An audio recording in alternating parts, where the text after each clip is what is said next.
Assalamualaikum warahmatullahi wabarakatuh.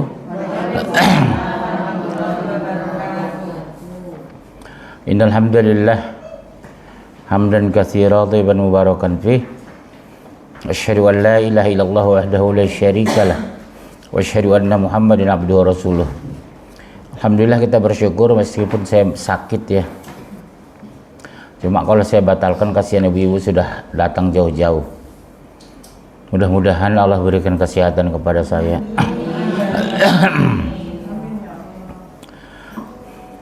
Pertama kita syukuri nikmat iman Islam. Kedua nikmat sehat walaupun kita sakit tetap bersyukur. Yang ketiga nikmat sempat. Orang di luar sana lebih banyak ke mall daripada ngaji ya. Manfaatnya tidak ada, dosanya bertambah, uang habis. Kalau ngaji pahala bertambah, sahabat dapat, wawasan semakin luas insya Allah. Tema hari ini kita musibah bagian dari rezeki. Sepakat enggak? Karena am hasibtum an tadkhul jannah walamma ya'lamillahu alladhina jahadu minkum wa ya'lamas sabirin. Apakah kamu merasakan masuk surga, kata Allah, padahal belum diuji kamu. Ujian itu ibu jangan menafsirkan hanya cobaan, penderitaan, sakit. Ujian itu bisa kaya, bersyukurkah? Bisa miskin, bersabarkah? Bisa cantik, belagukah? Bisa pesek, minderkah? Jadi diuji kita. Ada ujiannya kekayaan, ada ujiannya kemiskinan. Orang kaya lolos dia diuji, begitu miskin nggak lolos. Kenapa? Mengeluh. Begitu kaya rajin sedekah dia, begitu miskin dia minder. Padahal miskin bukan aib, betul ya Bu? Miskin itu bukan aib. Ibu kalau ada siapa sini orang miskin, angkat tangan. Ada sini orang miskin? Kalau masih ada mobil walaupun cuma 3 miliar disyukuri. Ya, disyukuri. Subhanallah. Lain syakaratum la idzinakum walin kafartum inna azabi lasyadid. Jika kamu bersyukur ku tambah, tapi jika tidak azabku sangat pedih. Artinya apa? Punya harta tidak bersyukur itu pasti stres. Pasti, saya pastikan stres. Kalau kaya tidak bersyukur. Kalau miskin tidak bersabar. Kaya dia hura-hura, miskin dia minder. Cantik dia belagu, jelek dia nggak keluar rumah. Malu dia, hidungnya pesek. Padahal pesek atau mancung sama-sama neraka kalau nggak beriman. Lebih bagus mancung tapi beriman. Yang parah itu udah pesek nggak beriman. Hancur ini. Ya.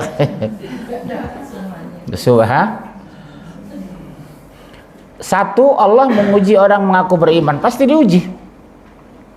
Am hasibtum an tadkhul jannah walamma ya'lamillahu alladhina jahadu minkum wa ya'lamas sabirin. Allah pasti menguji orang beriman. Dengan apa? Kekayaan, dengan kemiskinan. 29 ayat 2 dan 3. Surah 29 ayat 2 dan 3. Jadi ibu kalau diuji Allah kemiskinan hari ini, udah santai aja menghadapinya. 29, 2 dan 3. Apakah mereka itu mengira bahwa mereka dibiarkan saja mengatakan kami telah beriman, sedang mereka tidak diuji lagi? Dan sesungguhnya kami telah menguji orang-orang yang sebelum mereka. Maka sesungguhnya Allah mengetahui orang-orang yang benar, dan sesungguhnya Dia mengetahui orang-orang yang dusta. Nabi itu diujinya berat Bu. Kita nggak ada apa-apanya ujian dibandingkan ujian kepada Nabi. Bertubi-tubi. Mulai dari diangkat jadi Nabi sampai diwafatkan Allah, enggak berhenti ujian kepada Nabi dan Rasul itu. Kita ini nggak ada apa-apanya Bu. Ada Nabi yang sakit melulu. Siapa itu? Ayub. Ada yang Nabi dilecehkan terus, siapa? Rasulullah. Nggak pernah benar di mata umat dia, di mata orang-orang kafir Quraisy itu. Ada aja yang salah. Ibu juga begitu kalau diuji. Ngaji dilecehkan suami. Ngapain ngaji terus? Ada bu yang begitu bu, curhat. Sebenarnya suami saya ngomel pak kalau saya ngaji begini. Mengaji ngaji kan. Karena suaminya di rumah. Ngopi, santai, nonton TV. Sekarang suami ibu yang udah pensiun. Sebenarnya bawa aja kemari. Duduk di belakang. Atau kita sekat ini, bawa bapak sebelah sini, nggak apa-apa. Malam Ahad di sini bu, suami istri. Ibu-ibu siapa yang hadir malam Ahad di sini? Cuma ibu kan, bawa suami ibu, suami istri, anak. Makan malam di sini kita. Udah 7 bulan kita sini, setiap malam Ahad. Makan malam dulu, baru kita mengaji, suami istri, anak. Hadir bu malam Ahad di sini, daripada ibu ke mall, ngabisin uang, dapat dosa, badan capek. Mendingan ngaji malam Ahad di sini. Jam 10 selesai. Kadang mau bapak senang diskusi sampai jam 11 mereka baru pulang. Insya mau malam Ahad nanti. Tiap malam Ahad di sini. Ngomong sama suami, Pak, ngaji ya, Pak. Ya, bawa suami. Memang saya khususkan malam Ahad itu suami istri anak. Kalau ini memang ibu-ibu, cenderung ibu-ibu semua. Karena bapak-bapak jam kerja ini, kecuali yang sudah pensiun atau yang lagi sakit. 9126. 9126.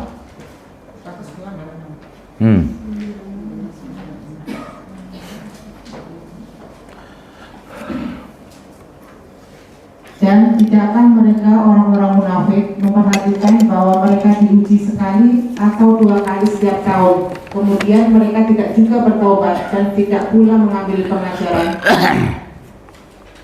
Nggak sadar mereka orang munafik itu diuji. Siapa orang munafik itu bu? Siapa? Kalau jawaban benar boleh pulang, silakan. Orang munafik itu ya orang Islam. Orang kafir nggak ada munafik, namanya dia kafir. Kalau bilang orang munafik pasti dia Islam. Karena Islam itu disebut munafik. Kalau Yahudi Nasrani nggak sebut munafik, dia sebut kafir. Kafir nggak ada munafik bu. Pastikan ya bu, kafir itu nggak ada munafik. Yang munafik itu orang Islam. Kalau orang, tapi hati-hati bu ya pakai bahasa munafik itu. Nggak boleh diumbar itu di masyarakat sebenarnya. Indonesia kan biasa. Munalu kan itu kan. Iya. Jadi munafik itu nggak bisa jadi bahan percandaan. Dan nggak boleh. Kenapa nggak boleh bu? Kalau sudah klaim dia munafik, dia harus kita bunuh. Perintah dibunuh. Nah munafik, merusak Islam.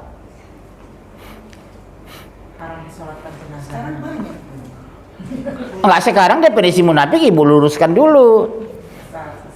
Ketat bu definisi munafik itu. Bukan dikit-dikit munalu. Munaroh. Jadi candaan kan munafik itu. Haram bu. Sebab konsekuensinya kalau disebut orang sudah munafik, dia harus kita bunuh. Halal darahnya, kita pancung. Harus dipancung bu orang munafik itu. Karena dia merusak Islam. Jadi ibu mulai hari ini berhenti ngomong kayak gitu itu. Munalu, dasar ibu munafik ya, gitu. Nggak boleh. Ya bu? Stop, jangan bilang munafik lagi. Ya, udah. 2135.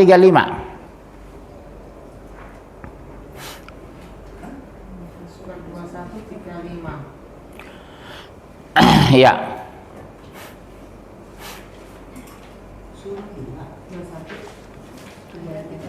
Tiap-tiap yang berjiwa akan merasakan mati. Kami akan menguji kamu dengan keburukan dan kebaikan sebagai cobaan yang sebenar-benarnya.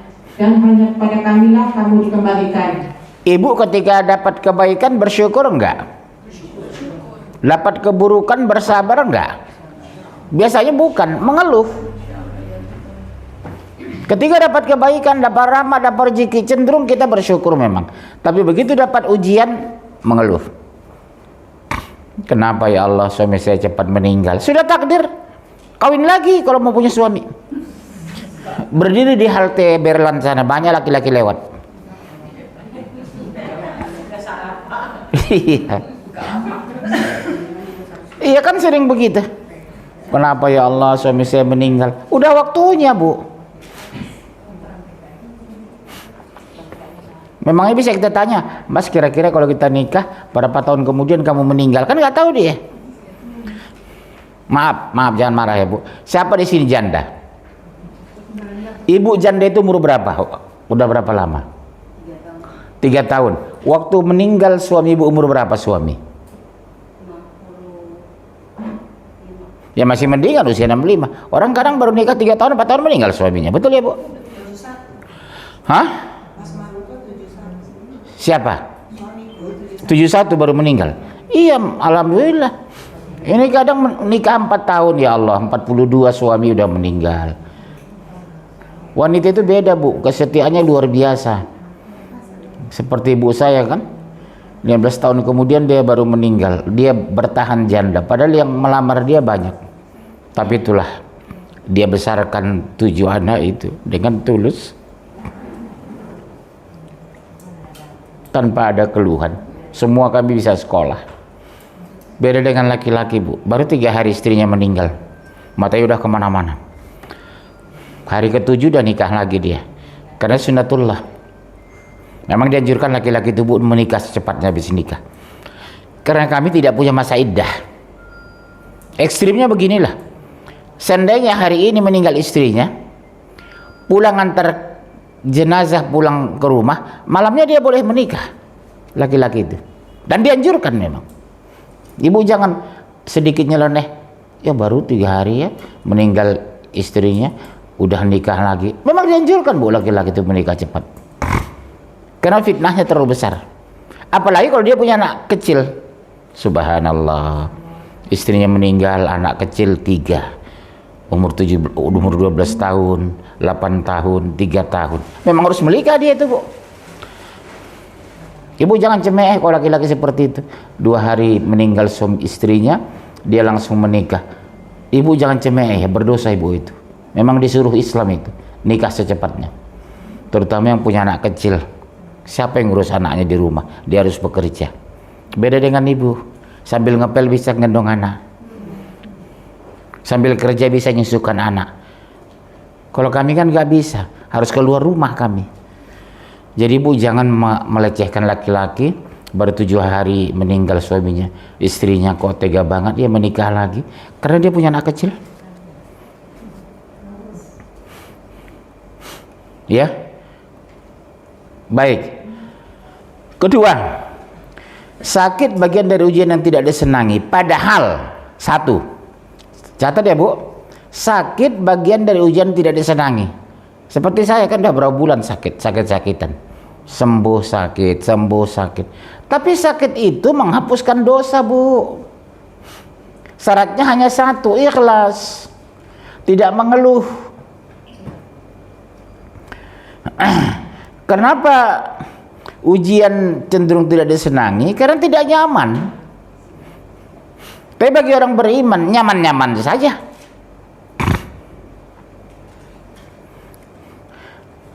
Kenapa disenangi sakit itu bagi orang beriman? Karena satu, menggugurkan dosa. Sepanjang kita sakit dan ikhlas, dosa-dosa kita gugur. Tapi catatan, Bu, dosa kecil, bukan semua dosa. Kalau dosa besar harus khusus bertobat. Tubu ilallahi taubatan nasuha. Dosa kecil diminta atau tidak diminta, dihapus dosa kita. Setiap hari dihapus Allah, insya Allah. Itulah enaknya kalau orang sakit itu. Tapi sabar. Begitu udah bersih dosa ibu meninggal, ya sorga. Siksa kubur lepas, di akhirat masuk surga. Karena apa? Begitu ibu meninggal itu kondisi sabar. Ibu meninggal kondisi dosa sudah bersih. Karena ibu sakit 3 tahun, tapi nggak mengeluh. Ada nggak seperti itu orang? Ada kan? 3 tahun sakit bu, tapi nggak ada keluhan. Selalu yang ada senyuman. Orang kan kalau udah sakit mengeluh, sakit saya bu, doakan ya bu cepat sembuh. Dia nggak pernah ngomong gitu. Selalu cerita baik. Sehat bu, alhamdulillah. Pada dia masya Allah, malam tidak bisa tidur. Tapi selalu dia syukuri. Pasti yang terbaik dari Allah. Itu yang paling enak bu, dosa diampuni. Maaf ada ibu yang sini sakit-sakitan seperti saya, yang bengek apa semua ada. Saya sakit-sakitan bu udah 2 tahun. Cuma kalau saya lihat hadis itu, oh enak ya kalau sakit-sakitan, dosa diampuni. Masya Allah. Jadi tidak ada alasan orang beriman itu mengeluh. Intinya begitu. Tidak ada alasan orang beriman mengeluh. Miskin dia bersabar, kaya dia bersyukur. Orang kan kaya dikit pamer, beli jam yang mahal, kerudung yang mahal. Sakit itu menggugurkan dosa kata Allah. Buka 11 ayat 11.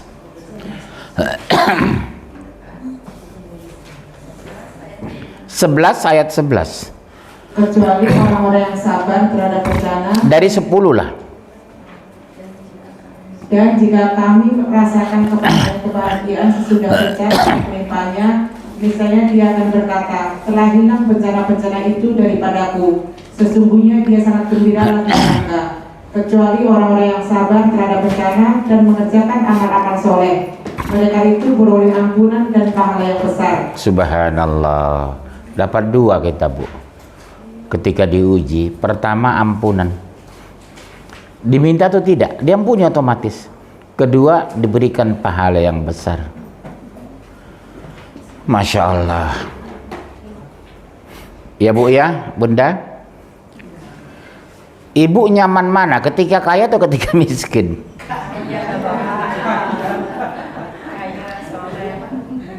Nyaman mana ibu, dapat suami kaya atau suami miskin tapi taat? Gak ada. Saya tidak tawarkan itu. Yang satu kayak monyet, yang satu miskin tapi taat. Pilih yang mana? Mau yang taat atau monyetnya? Alah bohong. Bohong gitu. Ibu banyak bohongnya ini.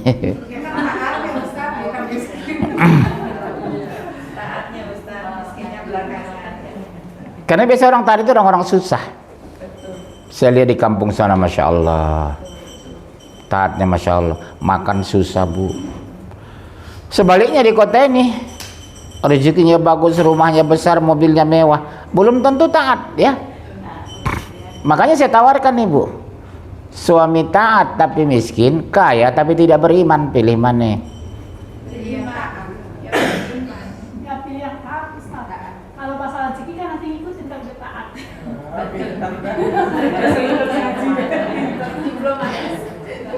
Mulai pinter ya, pinter ngibul. Dalam kenyataannya sih enggak lah. Mayoritas orang bangga kan, oh mantu saya pak itu di Pertamina pak, di Telkom, gaji 30 juta sebulan. Soal dia nggak sholat atau sholat urusan 16. Yang penting ibu coba luruskan niat ibu kalau menerima lamaran. Jangan pekerjaan tanya, kamu sholat nak? Subhanallah. Bisa baca Quran nak? Baca 2 lembar.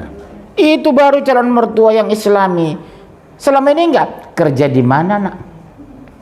Gaji berapa sebulan? Di Telkom udah terima walaupun dia setan. Karena itu yang terjadi sekarang. Melamar orang 99,9%, bahkan 100%. Yang ditanya apa? Kerja di mana? Betul? Coba kita rubah pertanyaan orang beriman itu. Kamu Islam nak? Islam bu. Salat ada tinggal nggak dalam sebulan terakhir ini? Kamu bisa baca Quran nak? Nih baca 2 lembar.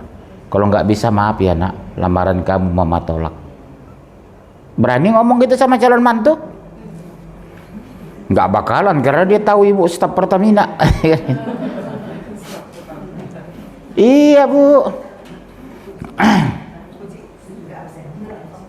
Saya kalau kawan anak saya datang ke rumah, yang saya tanya agama bu. Nah maaf, agamanya apa nak? Islam pak. Orang tua Muslim iya. Orang tua rajin taat nggak? Enggak apa? Oh iya. Tadi subuh sholat nggak anak? Enggak. Udah. Begitu pulang dia, saya bilang sama anak saya, sepertinya nak pertimbangkan sebagai teman. Kenapa ya? Dia nggak sholat ternyata nak. Saya jangankan calon mantu, teman akrab anak saja pun saya seleksi. Saya undang teman akrab anak saya ke rumah itu. Saya kasih makan. Kasih makan bu. Baru ngomong hati ke hati. Orang tua di mana? Di sini bu. Sholat nggak orang tua? Tadi subuh sholat nggak anak? Enggak pak. Catatan kecil buat saya. Sengaja saya kondisikan anak tidak di depan saya. Kami berdua ngomong. Tanya istri saya itu. Kalau datang kawan anak saya introspeksi. Saya tanya satu-satu. Sudah. Begitu anak saya pulang, dia pun pulang ke rumahnya. Sepertinya yang tadi itu nak, jangan, ayah tidak rekomendasikanlah jadi teman kamu. Kenapa ayah? Tadi ayah tanya, ternyata nggak sholat dia itu. Memang iya ayah, di sekolah kita jamaah dia nggak sholat. Jangan lagi nak, jaga jarak aja nak dengan dia ya. Apalagi makannya tadi congok. Iya bu, coba ibu biasakan begitu kalau ada sahabat anak. Pastikan siapa dia, siapa orang tuanya. Saya setiap sahabat anak saya telepon orang tuanya. Karena berisiko bu. Kalau teman anak kita tidak sholat ibunya, seharian main di rumah, bablas nanti sholatnya, betul? Tapi kalau dia sholat, habis makan sholat ya nak, kita jamaah sama bapak. Habis sore-sore kita sholat asar jamaah ya nak, atau kamu ke masjid sama bapak ya nak. Saya kontrol siapa orang tua teman anak saya. Jangan ibu los gitu aja biarkan anak. Pastikan siapa temannya. Kedua, orang tua temannya. Maaf, siapa yang sudah melakukan itu? Saya. Iya, bagus. Tapi tersinggung. Pilih mana? Tersinggung atau dia neraka? Nanti seharian anak kita bermain hari Ahad di rumahnya, otomatis nggak sholat dia. Karena yang punya rumah tidak sholat, ibunya nggak sholat, temannya nggak sholat. Kebablasan nggak sholat. Makanya kalau saya tanya, teman kamu itu sholat nggak anak? Orang tua pernah nggak ke rumah? Pernah. Lihat orang tua sholat, kayaknya enggak ayah. Udah berhenti, jangan berteman sama dia. Siapa dia bisa dibawa terus. Hah? Siapa tahu keluarganya itu bisa melihat dan bisa ke bawah. Ya buktinya anak kita yang ke bawah. Karena seharian di sana nggak sholat. Makanya ibu selektif lah, punya teman anak, orang tua teman anak, pastikan ketaatannya. Sederhana kok ajaran moral itu, tapi tidak semua orang menegakkan ajaran itu. Bedakan kita dengan orang kafir apa? Morality, you know? Morality. Letak kita mulia sisi Allah pada moralnya, pada akhlak kita. Sedekah ibu rajin, ini rajin, kok nggak bermoral, nggak berakhlak. Dilecehkan orang kita di masyarakat. Percuma ya, nggak ada akhlaknya. Akhlak itu berangkat dari agama bu, dari disiplin Islam. Islam itu sempurna bicara akhlak, namanya akhlakul karimah. Karim, sayang, kasih sayang. Sesama kita ini saling menghormati, saling menyayangi. Teman kita agak kurusan, kita tanya jujur, maaf ya bu, jangan tersinggung. Belakangan ini saya lihat ibu makin hari makin kurus. Ada sakit atau kenapa bu? Ternyata bu, masya Allah, suaminya sudah pensiun, pendapatan kecil, makan ala kadarnya. Selama ini pulang belanja daging, cumi, kerang. Ini sayur asam, besok sayur bening, hari ini sayur asam, sampai asam wajah suaminya. Yang gitu-gitu kita urus, Bu. Diam-diam pura-pura, Bu, kemarin saya beli ikan agak banyak. Ibu ambil ya ke rumah, ada sekilo. Padahal yang sengaja kita beli untuk dia. Tapi pakai bahasa yang membuat dia tidak nyaman, membuat dia nyaman. Kemarin itulah saya lupa beli ikan lah saya 2 kilo. Karena anak-anak itu kurang suka ikan, saya lupa, Bu. Sekarang saya simpan di kulkas. Bu, nanti ke rumah ya ngambil ikannya. Padahal sengaja kita beli memang untuk dia. Tapi pakai bahasa yang buat nyaman dia. Betul ya? Udah Ibu lakukan itu? Teman sepengajian begini. Makanya kita perlu terbuka. Ya maaf ya Bu, tidak semua kita yang hadir ini mungkin mampu. Disinilah kita kesempatan untuk berbuat baik. Bu, jangan tersinggung ya Bu, ini ada rezeki sedikit, kasih berapa kita mampu. Jangan marah ya Bu. Alah Ibu merepotkan, enggak Bu, ada rezeki lebih kok dari suami. Kedua, iya 26, 80, 82, ayo. Iya. Iya. Dan apabila aku sakit, dialah yang menyembuhkan aku, dan akan mematikan aku, kemudian aku menghidupkan aku kembali, dan akan menghidupkan aku kembali. Dan yang amat kuinginkan akan mengampuni kesalahanku pada hari kiamat. Siapa dia itu di situ? Allah kan. Menghidupkan, mematikan, berikan rezeki, berikan ruh, mencabut ruh. Hak Allah. Bagaimana agar Allah ridho sama kita? Bikin Allah ridho dengan sikap kita. Bagaimana agar Allah dekat dengan kita? Dekati Allah. Tentu apa? Dengan ibadah. Ya Bun ya? Seperti ini kan salah satu cara supaya Allah ridho sama kita. Mengkaji firman-Nya. Tahu nggak Ibu ini? Bu, miliaran loh sekarang malaikat di rumah ini. Di mana ada kajian Quran, itu malaikat luar biasa senangnya mendoakan kita. Kiri kanan kita ini miliaran nih malaikat ini. Dia melihat kita ini. Tapi kita nggak bisa melihat. Mendoakan kita terus menerus sampai Ibu kembali ke rumah. Kecuali Ibu nyimpang ke mall. Sampai Ibu pulang ke rumah didoakan malaikat kita ini, insya Allah. Karena kita mengkaji firman Allah. Makanya Ibu dimanapun pengajian sepanjang bisa datang Ibu. Ibu dikawal malaikat. Bismillahirrahmanirrahim. La haula wala quwata illa billah. Niatkan menuntut ilmu. Sampai Ibu kembali ke rumah, Ibu dikawal malaikat. Misalnya Ibu tabrakan meninggal di jalan, Ibu mati syahid loh Bu hukumnya. Iya, mati syahid. Karena menuntut ilmu itu syahidnya wanita itu satu, melayani suami dan anak. Kedua, menuntut ilmu. Jihadnya wanita itu di situ, Bu. Kalau jihadnya laki-laki ya perang. Jihadnya wanita melayani suami.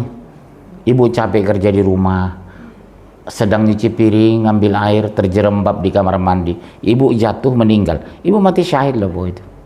Innalillahi wa inna ilaihi raji'un. Telah meninggal Ibu ini terjerembab di kamar mandi. Iya, Ibu mati syahid insyaallah. Tapi syaratnya Ibu jangan mengeluh. Tiap hari anak ingatkan sholat nah. Jangan bilang, capek mama ngingetin kamu terus. Capek mana? Mengandung atau mengingatkan? Ibu 9 bulan lebih kuat kok. Kok ngingatkan sholat lagi bilang capek? Kan sering orang ngomong gitu kan. Ibu berhenti ngomong kayak gitu. Capek mama mengingat kamu sholat. Memang iya, memang kewajiban Bu. Apalagi anak laki-laki. Kalau anak perempuan sampai Ibu nikahkan, itu tanggung jawab suami. Tapi kalau anak laki-laki sampai Ibu meninggal loh, atau dia meninggal. Saya kan sudah nikah mah, sudah S2 dari Jerman, masa diingatkan terus sholatnya? Kewajiban mama nak, kamu anak laki-laki mama, demi Allah nak. Kalau kamu bosan, doakan saja mama meninggal nak. Itulah anak laki-laki Bu, sampai mati. Kan sering anak ngeluh gitu kan. Kapan sih lagi diingatkan? Saya udah nikah mah, udah dewasa. Kamu anak laki-laki mama nak, nggak bisa tidak. Kamu bertanggung jawab terhadap mama sampai meninggal, mama juga bertanggung jawab terhadap kamu. Jadi kalau kita sudah uzur nanti, rezeki nggak ada, laki-laki wajib loh nanggung rezeki, makan hidup kita. Sampaikan sekarang dia, nak, anak laki-laki mama cuma kamu. Kalau Allah takdirkan mama dan papa panjang umur, boleh nggak mama numpang di rumahmu, nak? Konsekuensinya istrimu harus orang solehah. Kalau enggak, dia belum tentu mau. Betul kan? Ngapain mama di rumah merepotin? Paling bawel. Jadi yang kita tegur itu anak kita yang Anak kita, iya laki. bukan mantunya ya. Bukan. Mantunya resek kan. Anak kita yang laki-laki. Bukan mantu kita. Nggak ada urusan, Bu. Kalau mantu kita nggak benar, tegur anak. Bu, tegur anak laki-laki kita. Terus terang, nak, kemarin mama tersinggung ucapan istri kamu. Ingatkan ya, nak, nanti kalau mama sempat sakit hati, hidup kamu nggak berkah, nak. Anak kita yang kita panggil ke rumah, sini nak, tapi jangan ikut istrimu, nak. Kenapa, mah? Kamu aja, mama mau ngomong penting sama kamu. Kemarin waktu mama mampir ke rumah kamu lagi di kantor, ucapan istrimu itu nggak pantas sama mama. Ingatkan ya, nak, kalau mama sempat tersinggung nanti, resikonya keluarga kamu tidak ridhoi Allah. Nah, panggil anak laki-laki kita. Makanya cari istri itu dia betul-betul seleksi, Bu. Hadapkan ke kita. Dia dari mana, ngerti agama atau enggak. Kalau enggak, ngomong apa adanya sama anak. Mama kayaknya keberatan itu jadi mantu mama, nak. Memang cantik memang, tapi nggak ada akhlaknya depan mama. Oh iya, mak, iya, maaf ya, nak, jangan tersinggung ya, nak. Kalau bisa kamu cari yang lain lah. Makanya kalau anak sudah mulai kenal wanita, pastikan dulu ibu mengenal dia, karena udah terlanjur jauh mencintai. Kasihan dia akan kita pisahkan. Kamu sudah ada kenal wanita, Bu, alhamdulillah, sama teman kantor, boleh nggak bawa ke rumah, mama mau ngobrol-ngobrol sama dia. Iya, jangan biarkan dia mencintai terlalu jauh. Begitu kita kenal dia tidak berakhlak, kita pisahkan. Di satu pihak dia mencintai sudah jauh, di pihak lain dia memuliakan kita sebagai orang tua. Posisi dia posisi sulit nanti. Pastikan dulu dia, bawa ke rumah ya, nak, calon apa kamu, kenalan kamu. Baru kita komunikasi, baru ketahuan, bukan perempuan baik-baik ini. Iya, cara ngomong, cara duduk, congok lagi. Tahu congok? Rakus. Rujak cingur dikasih habis. Rujak bahasa Medannya congok, bahasa Padangnya cangok. Kalau bahasa Indonesianya rakus. Ibu udah punya mantu? Kan udah, Pak. Sudah 2 anak laki. Anak ibu 2 laki. Iya. Mantu itu orang Jawa atau orang apa? Enggak, anak saya kalau istrinya orang Jawa, Iyalah. dua-duanya. Alhamdulillah dapat mantu baik ya. Mantu saya baik. Soalnya ibunya galak. Ada yang tinggal di rumah sama ibu? Tahu enggak ada? Ya memang sekarang anak-anak susah ya diajak. Saya pingin anak satu itu di rumah, satu rumah dengan. Ya saya pingin gitu, Bu. Anak kan 3 laki-laki. Saya pingin bujuk mereka satu ikut saya gitu ya. Bangun pagi ada cucu yang dilihat. Ya, tapi nggak bakalan mau ya anak sekarang ini. Pingin rumah sendiri. Lagi pula mereka merasa tidak bebas kan. Ya. Saya kan punya mantu, nggak apa teman-teman semuanya nggak kenal juga dekat dari. Jadi dia itu udah 2 lebaran nggak ke rumah karena dia menganggap saya itu bukan mertua yang baik gitu buat anak perempuan ini. Terus jadi dia nggak pernah ketemu sama saya, cuma anak saya yang laki-laki ini kalau apa-apa selalu diam-diam. Jadi misalnya ngajak saya kemana, sama istrinya bohong gitu, mau ke sana padahal karena istrinya bisa berantem. Kata anak saya nggak mau bikin konfrontasi, mendingan saya bohong gitu. Jadi kayak gitu, jadi menganggap saya salah gitu. Tinggal di rumah. Jadi sekarang saya tinggal di rumah sendiri. Sementara anak saya bawa istrinya ngontrak keluar dari rumah agak jauh lah. Tahu nggak ibu kesalahan sama ibu tetap? Dulu pernah ke rumah, cuman mungkin nggak tahu, saya emang kebetulan orangnya agak sedikit apa ya, agak arogan gitu, maksudnya mungkin dia seperti apa gitu. Kemudian saya juga memang ngontrak gitu, makanya saya bilang aduh kalau saya jadi orang kaya mungkin nggak kayak gini gitu. Jadi suka kepikiran itu Ustaz.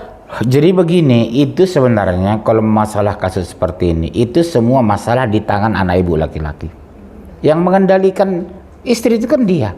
Kedua, yang bisa menimbang perasaan ibu kan anak kita, bukan mantu kita. Kalau mantu kita nggak suka sama kita, sah-sah saja, dia orang lain ya, begitu kan kasarnya. Dia kan orang lain di rumah itu.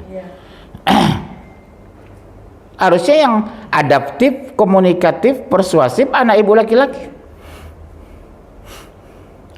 Iya, sebenarnya saya ketemu dengan anak ibu, yang saya nasihati anak ibu yang laki-laki. Nak, pergaulilah ibumu dengan baik, itu ibu kandungmu. Tapi juga kamu bisa mengadaptasi terhadap istrimu, karena itu sudah pilihanmu. Kami yang berat bu, posisi kami biasanya padang mahsyar. Bertanggung jawab terhadap diri sendiri, terhadap orang tuaku, terhadap istriku, terhadap anakku. Masya Allah, berat kami bu.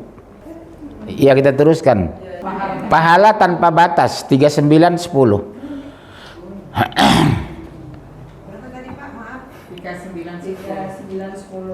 Surah 39 ayat 10, pahala tanpa batas. Ya.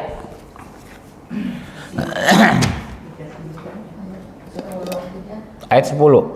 Katakanlah, hai hamba-hambaku yang beriman, bertakwalah kepada Tuhanmu. Orang-orang yang berbuat baik di dunia ini memperoleh kebaikan, dan bumi Allah itu adalah luas. Sesungguhnya hanya orang-orang yang bersabarlah yang dicukupkan pahala mereka tanpa batas. Jadi hidup ini modalnya apa bu? Sabar. Ada orang beriman tapi nggak sabar. Ada orang sabar tapi nggak beriman. Sayang mereka nggak sholat. Padahal ibadah yang pertama periksa apa? Sholat bu. Hati-hati sholat ibu. Ibu sedekahnya 5 miliar sebulan. Sini nih komisi nggak tinggal. Tapi nggak sholat, tetap ibu neraka. Tetap neraka kok. Karena ibadah yang paling utama sholat. Kedua, sholat membedakan dengan orang kafir. Masalah sedekah semua agama punya.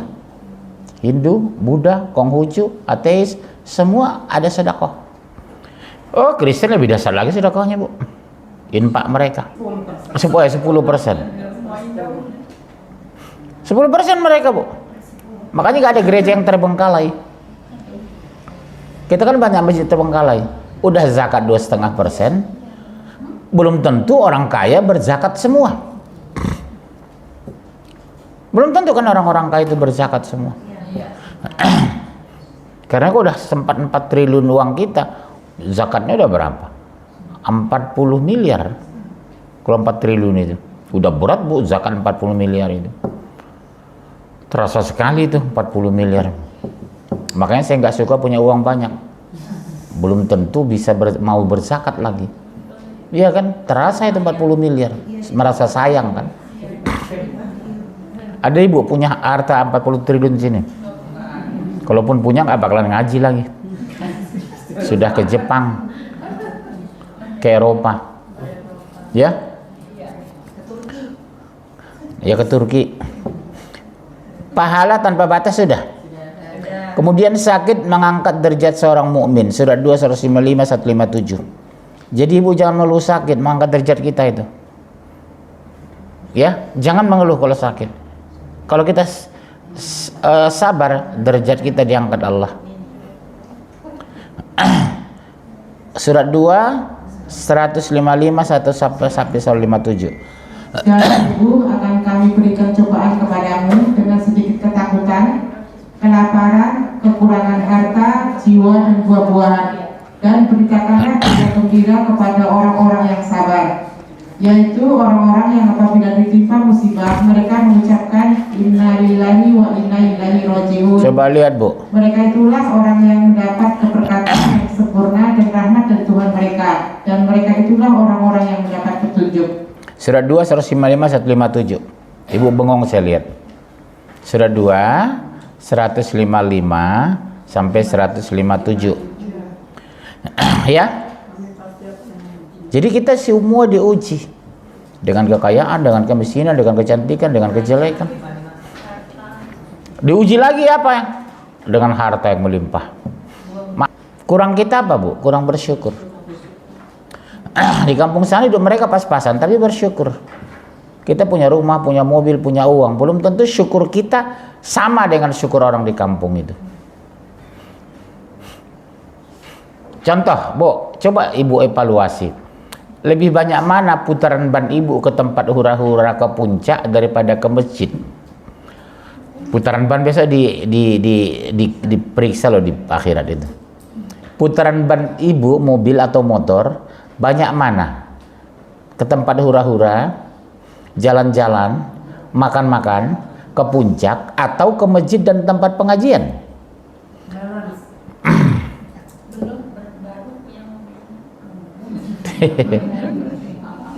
Jujur nih ya, jujur ya.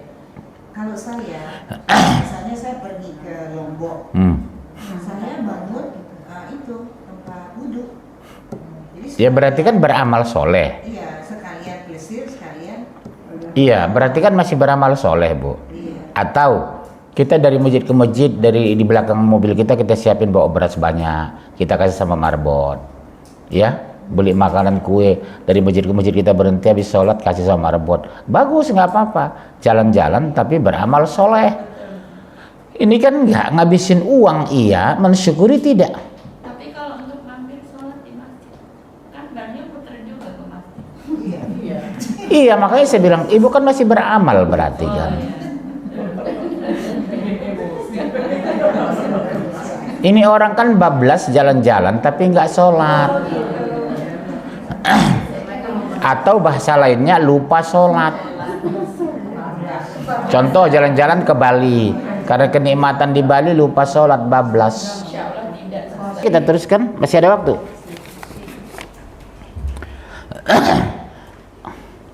Dapat memurnikan tauhid, udah. Poin keempat, musibah dapat memurnikan tauhid kepada Allah. 41512183. 41512183.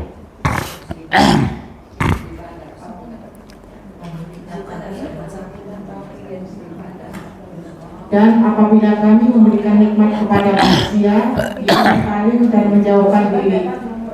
Tetapi apabila ia ditimpa malapetaka, maka ia banyak berdoa. Bu, ya Allah, belum juga ibu catat ya. Dapat memurnikan tauhid kepada Allah. Dalilnya 4151 2183. Kalau kurang-kurang sabar emosi gitu ini. Dan apabila kami memberikan nikmat kepada manusia, ia berpaling dan menjauhkan diri. Dengar, Bu, kalau kami berikan nikmat kepada manusia berpaling. Ibu kaya dikit sudah lupa diri, kaya dikit sudah ke puncak, kaya diri udah keluar negeri, bukan ngaji. Kan karena uang kita nggak banyak ngaji nih. Kalau uang kita banyak nggak bakalan hadir ibu. Mendingan ke mall, ya, cari sepatu, cari itu, cari jilbab, cari baju. Buktinya mereka sekarang rame di mall itu. Tetapi apabila ia ditimpa malapetaka, maka ia banyak berdoa. Iya, waktu susah dekat dengan Allah. Tahajudnya nggak tinggal, duhanya nggak lepas, Senin Kamis dijalani. Begitu rezeki melimpah, uang banyak, suami dapat jabatan, Pak besok ke puncak ya. Habis 4 juta di puncak. Ya. Kemudian selanjutnya kekayaan masih ada. Ya. Dan ingatlah kisah Ayub ketika ia menyuruh Tuhan, ya Tuhanku, sesungguhnya aku telah ditimpa penyakit dan Engkau adalah Tuhan yang Maha Penyayang di antara semua penyayang. Masya Allah, pasrahnya beliau itu ya. Kita nggak bisa seperti itu, Bu. Kepasrahan totalitas kepada Allah, kondisi seburuk apapun. Ibu suami meninggal, ya Allah sudah takdir. Anak sakit, ya Allah ini yang terbaik dari Allah. Jarang kan kita bisa ngomong seperti itu. Yang ada hanya mengeluh dan mengeluh. Kenapa sakit anakku ya Allah? Kenapa suamiku meninggal terlalu cepat? Seolah-olah mau kita yang ngatur dunia ini. Padahal kita ciptaan, bukan pencipta. Ya bunda ya, hari ini kita disadarkan. Kita terlalu banyak mau ngatur, bukan ikhlas diatur. Tugas kita patuh diatur, tunduk, patuh, dekat, taat. Itulah tugas kita orang beriman. Apapun yang diberikan Allah, ridho. Kalau bahasa Medannya legowo. Itu orang Jawa tuh orang Medan itu. Iya, legowo. Nerimo, enggak mengeluh. Bisa nggak kira-kira ibu? Suami sakit-sakitan, enggak mengeluh. Ini yang terbaik ya Allah, menguji aku. Dulu mungkin aku belum sempat mengurus bapakku. Sekarang ada suami yang kurus. Pahalanya sama besarnya. Ya Allah, anak aku seperti ini. Mungkin aku juga waktu kecil dulu bandel seperti anakku. Selalu kembalikan kepada dirinya. Mungkin aku ya Allah dulu ya terlalu banyak menyakiti ibuku. Sekarang aku disakiti anakku ya Allah. Kita mungkin introspeksi.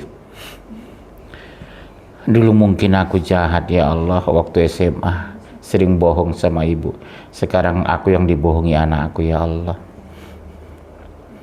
Karena apa yang kamu dapatkan, kata Rasulullah, tidak jauh dari apa yang kamu usahakan. Ibu mungkin dulu waktu SMA di Garut, di Cianjur, di Cipularang, seperti itu. Bolos. Siapa pernah bolos waktu SMA dulu? Pernah? Nggak pernah ya? Berarti ibu orang-orang baik ini. Di mana kampung ibu? Madiun ya. Madiun di kotanya tuh di desanya. Jauh dari kotanya. Iya, biasanya kalau orang kampung itu baik-baik, jujur-jujur. Yang bertingkah itu kan orang kota kayak model ibu ini gitu ini.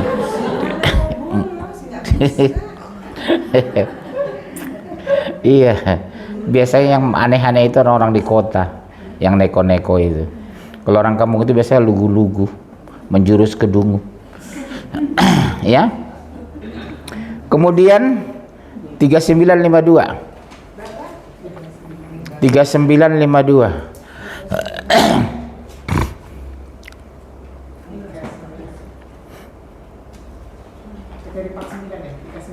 3952. Dan tidakkah mereka mengetahui bahwa Allah melapangkan rezeki dan menyempitkannya bagi siapa yang dikehendakinya? Bu, catat bu. Allah yang melapangkan, menyempitkan. Kenapa mengeluh? Suami pinginnya ngasih ibu 5 juta sehari maunya. Tapi karena itu rezeki dari Allah. Yang ibu salahkan suami. Suami diomelin diam bu, nggak bakal menjawab. Coba cek ibu nanti pulang kerja kantor suami. Ibu ngomel, suami nggak mau jawab, nggak mau ribut dia. Tapi ada luka di hatinya. Terus? Sesungguhnya pada yang demikian itu terdapat tanda-tanda kekuasaan Allah bagi kaum yang beriman. Nah, kalau orang beriman itu miskin dia nggak mengeluh. Kurang dia tidak gengsi. Enaknya orang beriman itu tuh bu. Miskin gak gengsi, gak malu, gak minder. Miskin bukan aib. Yang aib itu korupsi, mencuri, mengambil hak orang, itu baru aib. Kalau karena kemiskinan kita gak makan, itu bukan aib. Ibu juga gitu. Kalau ada maaf, masih ada ibu susah hari ini dengan suami, pastikan dulu, tak selamanya aku begini ya Allah. Mungkin anak aku udah berhasil nanti menolong ekonomi kami ya Allah. Ya, terus satu lagi, musibah sarana muhasabah. Tahu muhasabah? Introspeksi. Bahasa Arab muhasabah. Musibah sarana untuk meningkatkan muhasabah diri. Jadi introspeksi. Oh iya, jangan-jangan turunkan musibah karena aku dulu jahat, karena dulu aku bandel, karena dulu aku preman, karena dulu aku bermaksiat. Ya, 572223. Halo. Musibah meningkatkan saran untuk muhasabah. 572223. Ya, baca. Tiada suatu bencana pun yang menimpa di bumi dan tidak pula pada dirimu sendiri, melainkan telah tertulis dalam kitab Lauhul Mahfuz sebelum kami menciptakannya. Sesungguhnya yang demikian itu adalah mudah bagi Allah. Kami jelaskan yang demikian itu supaya kamu berduka cita terhadap apa yang luput dari kamu, dan supaya kamu jangan terlalu gembira terhadap apa yang diberikannya kepadamu. Dan Allah tidak menyukai setiap orang yang sombong dan membanggakan diri. Coba lihat, Bu. Supaya jangan terlalu gembira berlebihan ketika dapat nikmat, tidak terlalu sedih ketika dapat musibah, kata Allah. Dapat nikmat kita syukuri, dapat musibah kita bersabar. Ya, suami ibu meninggal, ibu ikhlas, inna lillahi wa inna ilaihi raji'un. 42 tahun ya Allah aku mendampingi suamiku, ampuni dosanya ya Allah, dia orang baik. Ibu tulus, ibu ikhlas. Kalau pingin nikah lagi ya nikah. Tapi biasanya wanita itu kuat imannya, sampai meninggal nggak nikah lagi. Betul? Dia bertahan janda, yang penting anakku berhasil. Siapa sini yang janda? Anak ibu ada sudah selesai kuliah? Iya, bahagia sekali Bu dengan seorang janda membesarkan anaknya. Begitu anaknya berhasil, dia bahagia sekali. Seperti ibu saya dulu ya, 15 tahun janda itu Bu, anaknya semua sekolah. Dia bangga sama orang, alhamdulillah anak aku sekolah semua, kata. Iya, ayah saya cepat meninggal Bu. Dalam teori kita, dalam teori takdir tak ada istilah cepat, sudah takdir. Terimalah, pasti yang terbaik. Iya. Jadi kalau ibu ada antara janda di sini, pasti yang terbaik. Begitu anak ibu berhasil, ada kebahagiaan yang luar biasa. Aku membesarkan anak aku sendirian ya Allah. Begitu anak ibu berhasil, gaji besar, dapat jabatan, ada perasaan yang luar biasa. Hasil keringat sendiri membesarkan anak. Baik, daripada ibu menangis semua, baik, saya ya, silakan mau bertanya. Baik, kalau nggak ada lagi kita tutup. Kita tetap pengajian malam Ahad ya, bawa suami. Baik, terima kasih. Mudah-mudahan kita disadarkan akan menjadi lebih baik. Mudah-mudahan kita husnul khotimah. Mudah-mudahan kita diberkahi dan diridhoi oleh Allah. Ya, mudah-mudahan ibu istiqomah mengkaji Quran ini, ya, bisa mengamalkannya dengan baik insyaallah. Terima kasih, doa kafaratul majlis. Subhanakallah bihamdika asyhadu an la ilaha illa anta astaghfiruka wa atubu ilaik.